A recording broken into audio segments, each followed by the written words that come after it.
Paz e graça, meus irmãos, sejam bem-vindos a mais um vídeo. Eu sou o irmão Lindenberg e você está aqui no canal Bíblia e Teologia. No vídeo de hoje eu vou trazer aqui uma reflexão, vou fazer aqui alguns comentários sobre Mateus capítulo 21, do versículo 18 ao versículo 22. Esse título aqui, esse texto, ele tem como título A Figueira Seca, certo? Então eu vou ler esse texto aqui e logo em seguida eu vou fazer alguns comentários em cima desse texto da Bíblia, da Palavra de Deus. O texto diz o seguinte: E avistando uma figueira, e levantando, o versículo 18, e de manhã, voltando para a cidade, teve fome, ou seja, Jesus teve fome. E avistando uma figueira perto do caminho, dirigiu-se a ela e não achou nela senão folhas. E disse-lhe: Nunca mais nasça fruto de ti. E a figueira se secou imediatamente. E os discípulos, vendo isso, maravilharam-se, dizendo: Como secou imediatamente a figueira? Jesus, porém, respondendo, disse-lhe: em verdade vos digo que se tiverdes fé e não duvidardes, não só farei o que foi feito a essa figueira, mas até se a este monte disserdes, ergue-te e precipita-se no mar, assim será feito. E tudo o que pedires em oração, crendo, o recebereis. Eu já li vários comentários sobre esse texto aqui de Mateus 21, do versículo 18 ao 22. E a maioria dos comentaristas, eles relatam de que Jesus ele amaldiçoa a figueira como uma forma de mostrar a situação para os discípulos em que se encontrava o povo judeu, o povo de Israel, a nação de Israel. Ele é como que se fosse ali, como que se fosse não, na verdade é uma analogia. Muitos comentaristas bíblicos, eles pegam a figueira para fazer uma analogia à nação de Israel.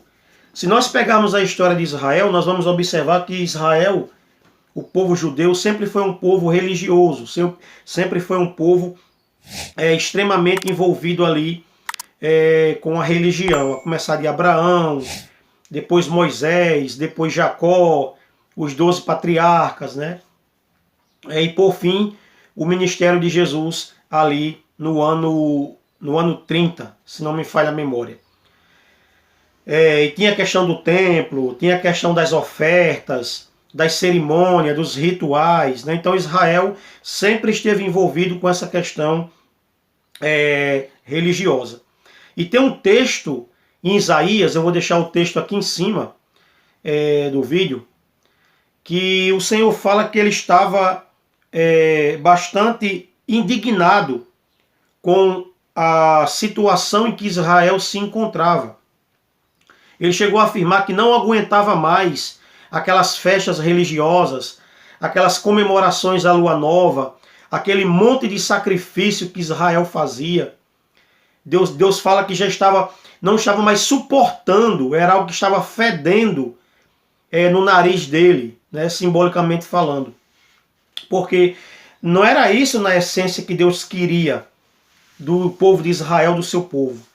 Deus fala: o que eu quero é a misericórdia, o que eu quero é a fidelidade, o que eu quero é a justiça, o que eu quero é que vocês tratem as pessoas com misericórdia, que vocês sejam fiéis, que vocês sejam realmente comprometidos com Deus e a sua palavra. Mas a gente vê que o povo tomou um rumo diferente. É por isso que eu sempre separo a igreja, que é o corpo místico de Cristo, da religião criada por homens, que é a religião, entre aspas, a nomenclatura, com nomezinho, CNPJ, né, que as pessoas costumam chamar de obra de Deus, né, ou casa de Deus. Eu vejo simplesmente como uma instituição.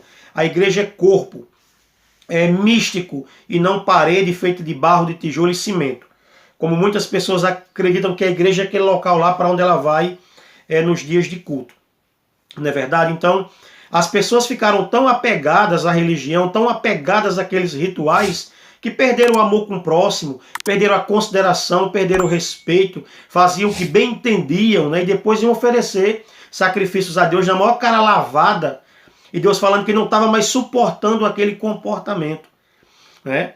Ou seja, a nação de Israel, segundo muitos comentaristas, simbolizava a figueira, que estava coberta de folhas, porém não tinha frutos. E agora pela manhã eu estava comentando no nosso grupo, aqui do canal, Bíblia e Teologia. Irmãos, eu estou deixando o link do grupo no comentário, certo? Eu ainda não aprendi a colocar na descrição, eu estou colocando no comentário, nos comentários, ali na aba de comentários, eu estou colocando o link do nosso grupo, para você que é cristão, que deseja falar da teologia, né? Falar de Bíblia, falar enfim, trocar conhecimento conosco, pedir dica de materiais, falar sobre materiais. Nós temos um grupo com esse propósito. Tá certo? Então, eu falava hoje no grupo sobre essa questão, fazendo uma comparação entre o povo de Israel, da época de Jesus, da época do Antigo Testamento, com a igreja hoje. Falando que eu não via muita diferença, né? Porque a gente viu aí, antes dessa pandemia, né? Antes de começar essa doideira aí, a gente viu os líderes aí religiosos, os pastores, massacrando muitas pessoas, pisando as pessoas, tá bom? Colocando na lista negra pessoas que não eram dizimistas, falando que quem não dava o dízimo era parasita, não prestava para nada, né? Tinha que sair da igreja mesmo, né? Enfim, colocaram o dinheiro como um fator principal, primordial dentro da igreja, certo?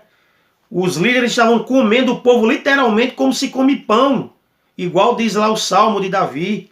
Na verdade, estava uma coisa fora de sério. Um pedido de dinheiro muito, muito exagerado por parte dos líderes religiosos dessas igrejas aí, né? Então, eles deixaram de expor a palavra, deixaram de mostrar, deixaram de alimentar a sua igreja com a palavra de Deus e ficaram pressionando a igreja, dando pressão nos membros para que ofertasse, para que dizimasse, para que desse além daquilo que os membros já faziam, né? Então o que aconteceu? Veio aí essa pandemia, né? Afetou, entre muitas outras coisas, afetou principalmente a economia. Muitas igrejas que dependiam para manter os seus templos abertos fecharam, porque o sistema religioso realmente ele depende de dinheiro. A igreja que é o corpo místico de Cristo, não.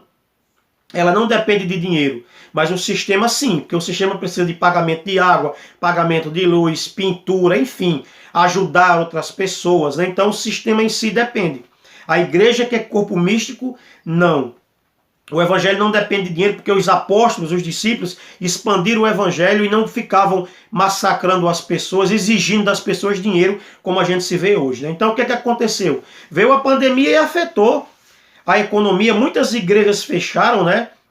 E muitos evangélicos bateram palma, acharam muito bom ter vindo essa quarentena, porque o pessoal já estava enjoado, o pessoal já não aguentava mais aquela monotonia, a mesma coisa, todo culto a mesma coisa, a mesma ladainha, o mesmo bababá, de domingo a domingo, certo? Os púlpitos viraram teatro, né? Viraram locais de teatro, onde as pessoas faziam palhaçadas, como eu vi muitas vezes pregadores fazendo palhaçada. Pega um texto da Bíblia, lê um versículo da Bíblia. Quando você vê um cara ler um versículo da Bíblia e mandar o pessoal fechar a Bíblia, pode crer que vem palhaçada aí, meus irmãos. Pregação expositiva, a Bíblia tem que estar aberta do começo ao fim. Você tem que mandar os membros, pedir para os membros ficar com a Bíblia aberta, onde você vai expor a palavra.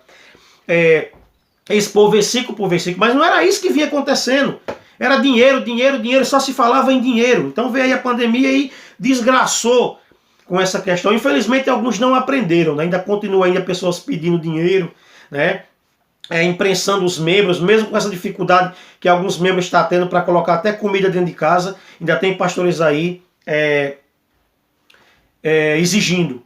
Então o que acontece? Eu não vejo muita diferença, não. É praticamente igual a figueira que tinha muita folha, mas que não tinha fruto, como a religião de hoje, como está a igreja evangélica na atualidade, ela está igual a figueira.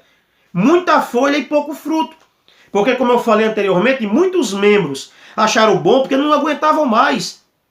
Entendeu? Não aguentavam mais. Muitos se desviaram, muitos saíram da igreja porque estavam cansados.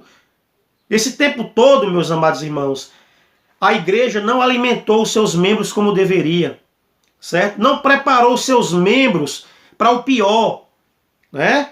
Porque a palavra ela não ensina só sobre um céu de glória que a gente vai ter futuramente, mas ela ensina também que nesse mundo a gente vai passar por aflições. Jesus disse, no mundo tereis aflições, mas tende bom ânimo, eu venci o mundo. Mas muitos pastores, eu não vou dizer toda igreja, porque eu estaria generalizando, não vou cometer esse erro, mas muitas igrejas só falavam em dinheiro, em dinheiro, em dinheiro, e palhaçada. Como eu já falei, os pregadores aí, palhaços, fazendo palhaçada nos púlpitos, né? E palavra zero, o povo saia dali sem entender nada, sem aprender nada, sem propósito de nada. Vocês estão me entendendo? Então o que é que acontece?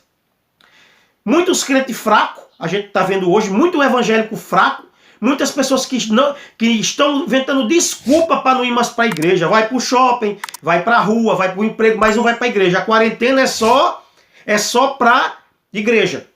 Para as outras coisas não tem quarentena. Agora por quê? Porque o cara não foi alimentado, o cara não foi estruturado.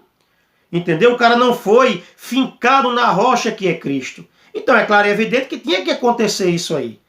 Tá certo? Então eu oro para que a igreja ela passe por uma reforma. Eu oro para que a igreja mude o seu comportamento. Eu oro para que os pastores centralizem a mensagem na Bíblia, na palavra, exponham a palavra, alimentem a membresia com a palavra, porque o que sustenta a igreja, meus queridos, não é gente falando língua estranha, certo? Não é pregadora descobrindo o número de identidade, número de casa da pessoa, entendeu? Nada disso não. O que alimenta a igreja, o que sustenta o crente é a palavra de Deus. A palavra de Deus. Se não tiver palavra, meu irmão, se tiver só enchimento de linguiça, vai acontecer o que a gente está vendo aí. Estamos sendo testemunhas oculares dessas questões aí, né? Muitas pessoas afastadas, muitas pessoas decepcionadas com a igreja, né? Por causa disso aí que eu falei há pouco tempo, tá bom, meus irmãos? Então essa era a reflexão que eu gostaria de trazer para vocês nessa manhã. E oro para que a igreja mude, oro para que a igreja aprenda com o que a gente está passando, a alimentar os membros realmente com aquilo que é mais importante, que é a palavra de Deus. Que Deus abençoe a todos, no nome de Jesus.